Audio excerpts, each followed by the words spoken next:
And we're back.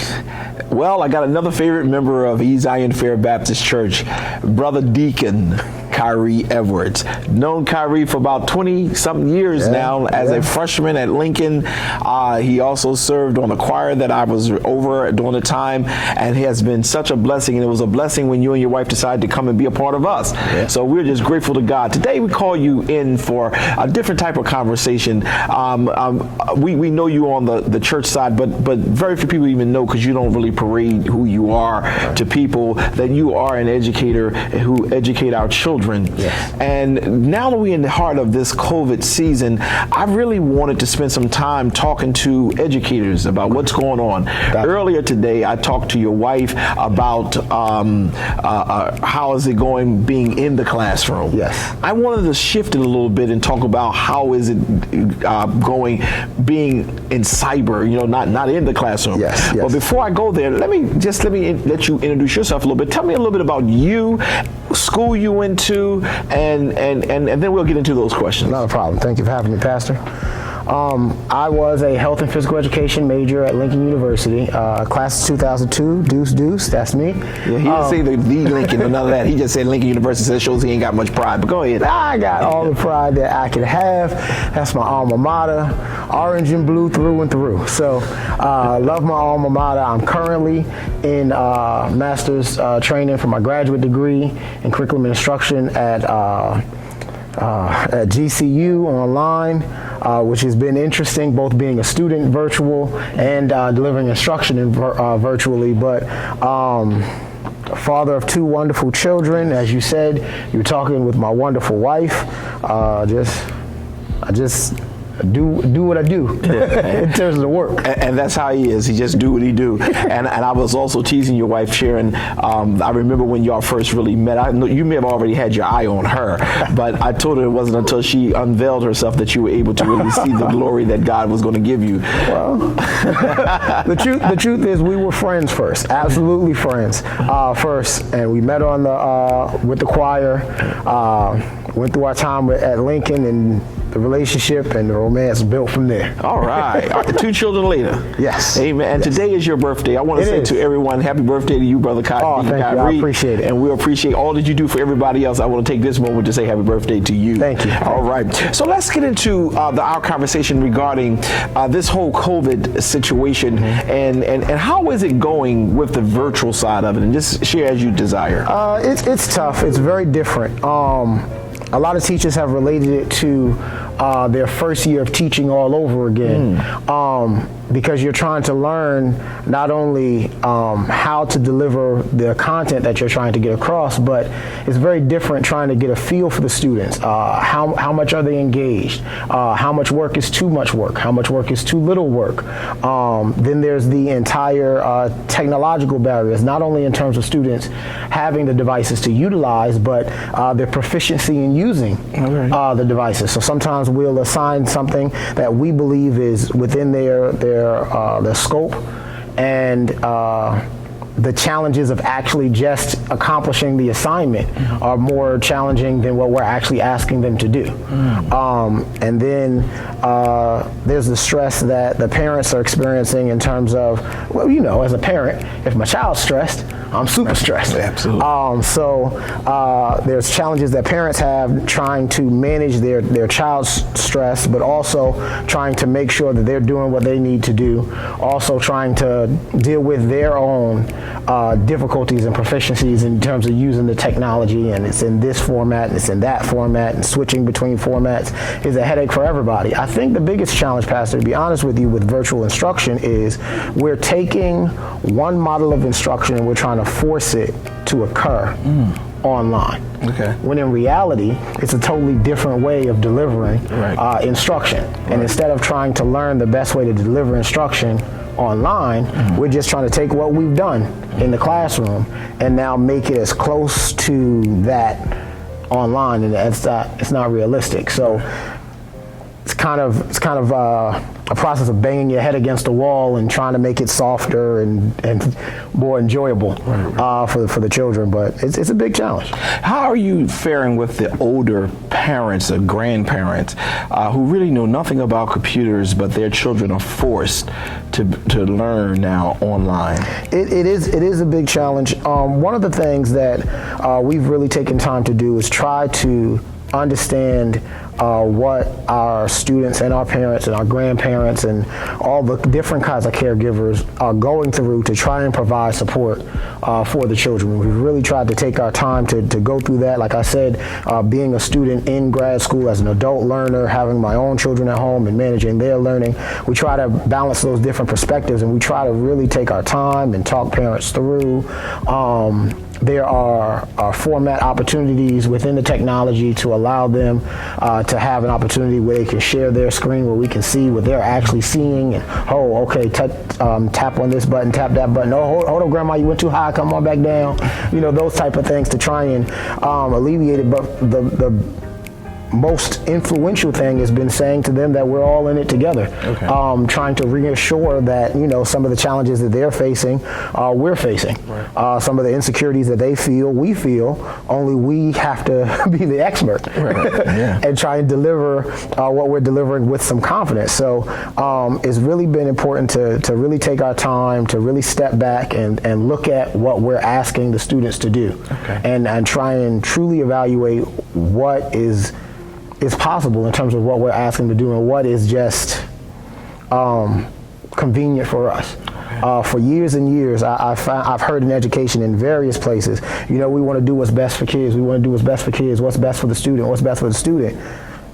Now is a great opportunity for us to do that. And I think sometimes we fall in the habit of doing what's most convenient for adults. And then we have to backtrack and say, you know what? No, that would make my life easier. It'd be easier for me to grade it that way. But let's see how we can get this across for you, right, to not only accomplish it, but really to actually learn something as opposed to just pressing the buttons to get me back what I need. Wow. And I know it is taking you all to another whole level, and you didn't really have the privilege of a lot of prep because this just happened. Right. And do you want to say something about that? I think that's one of the biggest challenges for the entire school system. A lot of attention has gone to the actual instruction delivery in terms of how difficult it is for the parents to deliver instruction and how difficult it is for the teachers to get the instruction to the students and the parents to accomplish. Mm-hmm. But the reality is our administrators are really squeezed between a rock and a hard place. They're trying to support parents and teachers with things that they haven't known, try to provide training for things that they're trying to learn, again, as we're doing it. Central office staff trying to make the best decisions in something that they can't look at data and say, well, this worked before, that worked, that didn't work, so let's choose the best road. It's a big trial and error, but the cost of the error is looming really large. So the training that they could provide for us, the training that they find out that they need to provide for us, how can they etch out time and opportunity to provide this training or that training? And then you get into things that we recognize for children, for adults. Okay. Not everybody learns the same. Absolutely. So you can do a training for me and I kind of get it. You can do the same training for my colleague and they're lost. And then how do you manage that? How do you mitigate that? Do you just say, well, you're an adult, get over it? Right. Or, do you try and meet them in the middle? And then how does that deal with the time crunch in terms of what you're dealing with? Not only are administrators trying to train people on technology, but they're actually trying to get technology out. I know some administrators that are taking their personal time and their personal vehicles to deliver technology to people who just can't get to the school, to get to the technology, to get on the online and the different platforms to actually be present for school. Right. And how do you mitigate and change and challenge, deal with the challenges of all of that? Same thing for a lot of my colleagues in terms of the educators that are just taking their own time to, okay, I figured out how to do this. Let me shoot myself doing a video and then put that out as information and a resource that people can do. And it's really tough, but again, the things that are working for parents are working for us as colleagues to remind each other that we're all in this together, that we're all learning, to give each other grace like we would want grace. That's right. And as I was sitting here listening to you, Deacon Edwards, I begin to think about the struggles that teachers have to deal with just to deliver an instruction to our children. And this pandemic caught all of us by surprise, and you all have not given up. I know there's some fears that are there, but you all have really been the heroes, and that's why I wanted to do this whole show, because I really want people to see that whether they are in the classroom, which is the direct danger, but there's a psychological danger. Yes. Being on the other side, which is in the cyber world. Have they been talking about returning to the classroom? Is there any talk about that at this time? There are plans that are being laid out for my children who are in school, for us in the school district that I'm teaching in terms of trying to prepare for what will be the return, but it's a big question mark. Mm-hmm. Not only is it difficult, to be honest, to predict which way we're going to go with any of the numbers going up or down in terms of cases, but the question that I believe a lot of people are avoiding is how safe is safe. At what level do I say this is safe enough? This is enough risk to take with other adults' lives and other children's lives. Absolutely. And how do we mitigate that call?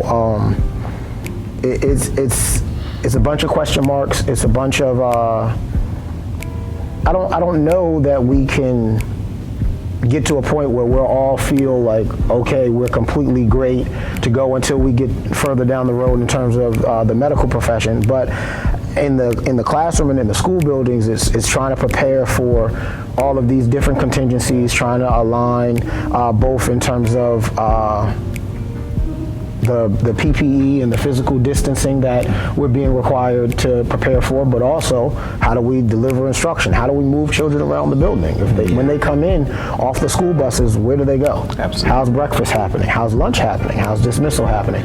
All of those things are basically completely different, and we have to reconstruct all of those things. It's like you said, there's so many different things that go into it. In essence, if it's a stage play, what you see when the curtains open up is the lesson.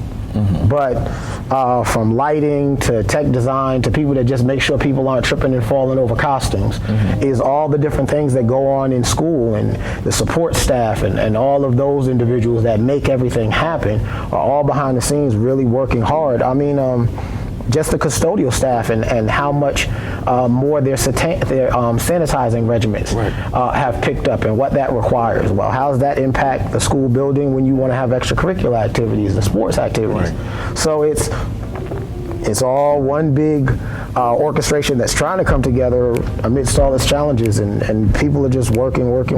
Yeah, and they are, and I want to say again, hats off, and I salute our educators, because they're in it and they're committed, even through the fears that they have. And Deacon Edwards, as you were talking again, I was thinking, I've not heard you talk this much, so obviously you are very passionate about this area, because normally you're just a worker. You make stuff happen for us and for your family, but I've heard you clearly and deeply that we're in a jam, but we're in it together. Yes, we're in a jam, but we're in it together, and I think that heart is what keep our children safe, keep us safe, and mentally, that's where we need to be, knowing that we're all in this together. Yes. So today, I just wanted to spend some time talking with you, but before I let you go, you can just say anything you want to say to our Zion Fair Church family, and we'll love to hear from you. Well, family, I appreciate you all. I love the love, but this is a time where the best thing we can do is actually fall into the arms of God,